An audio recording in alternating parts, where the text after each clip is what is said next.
สบายดีพี่น้องสบายดีสุขคนค่ะสวัสดีตอนเย็นที่บ้านสวนของเรานะจ๊ะมื้อนี้สิมารีวิว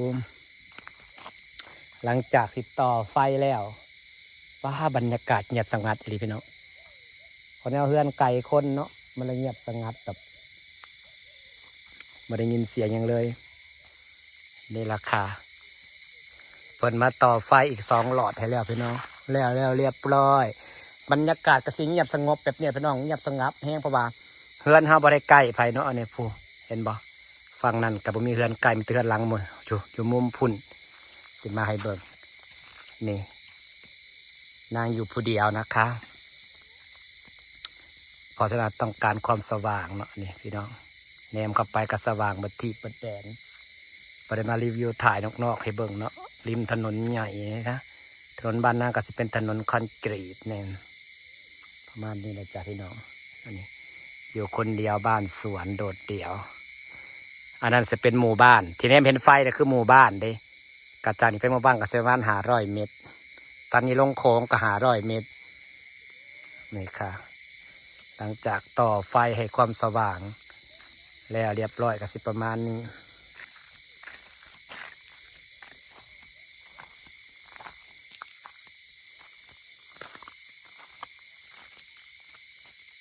นี่พี่น้องประมาณนี้นะคะอันนี้คือบ้านสวนเราไฟกับเกือบจะทั่วเดินนั่นแหละแต่ช่วงนี้ก็ได้แจ้งสว่างเบิดพี่น้องมันก้าวอยู่ผู้เดียวก็รู้สึกปลอดภัยในความสว่างเนาะแต่แมงไม้มันก็มาตอมหลายมันบ่ลงสระให้ปลากินมั้งตอมหลอดสีขาวหลอดยาวในแมงไม้แห่งหมักมันบ่แมงไม้หลอดยาวเป็นงูอยู่ช่วงหัวแรกเนี่ยปิดไฟลงให้แมงไม้ลงหนองก่อนว่าเนาะในหลอดยาวในแมงไม้หมักหลอดยาวนะแมงไม้หลายอย่างนี้แมงไม้คือหมักหลอดยาวเท่าพวกแมงไม้หลายล่างเฮ็ดพี่น้องล่างเฮ็ดรอบคำฟีดเฮ็ดใส่ตู้เย็นไว้นี่หลอดที่หากมาต่อเนาะขางกับต้นไม้งามพอดีมันเลยงามขางกับต้นไม้งามมันเลยงามเนาะ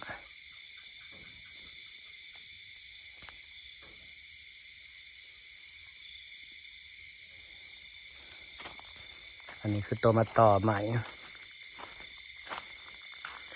ไปเบิ่งไฟอยู่หนองมีไฟมีแมงลงหนองอยู่บ่เนาะแล้วก็มีเลยล่ะปลากระลอยแซวอยู่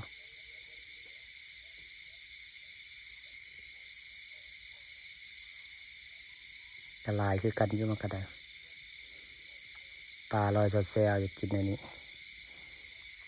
เป็นบ่ปลาสีดำเต็มนะคือปลาเด้อพี่น้องปลามากินแมง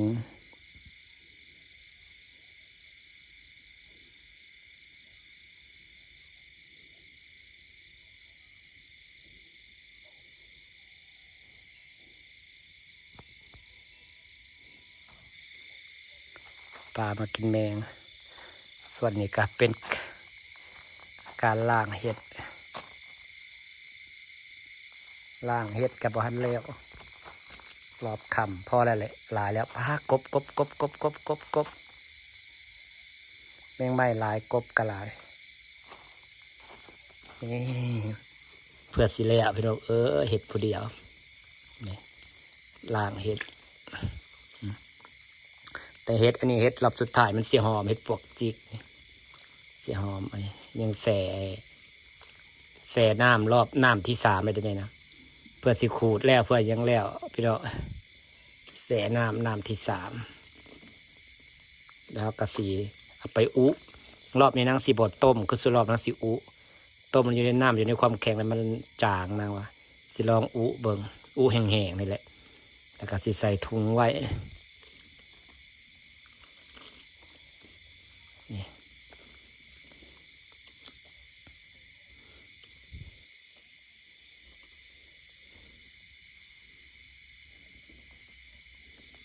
เขาว่าใส่แป้งใส่เกลือแล้วมันสิล้างง่ายนะก็ใส่แป้งเห็นเด้สอมแล้วก็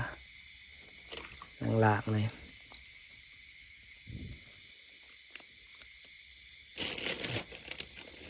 เรียกงานวันนี้ล้างเห็ดทั้งวันจ้าพี่น้องจ้านี่ค่ะ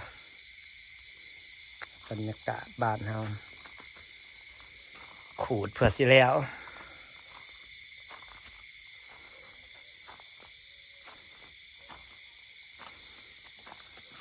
ก็ต่อไฟแล้วไปเบิ่งมุมนี้เด้อพี่น้องต่อไฟแล้ว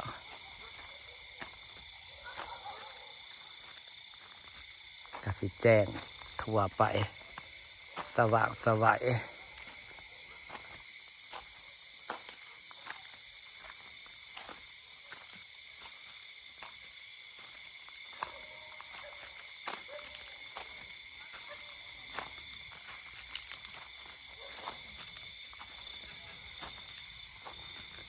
มาส่งจอยฉันเวลาตลาดแจ้งบัตรทีบนะพี่น้องบักเขียดตัวคมประจง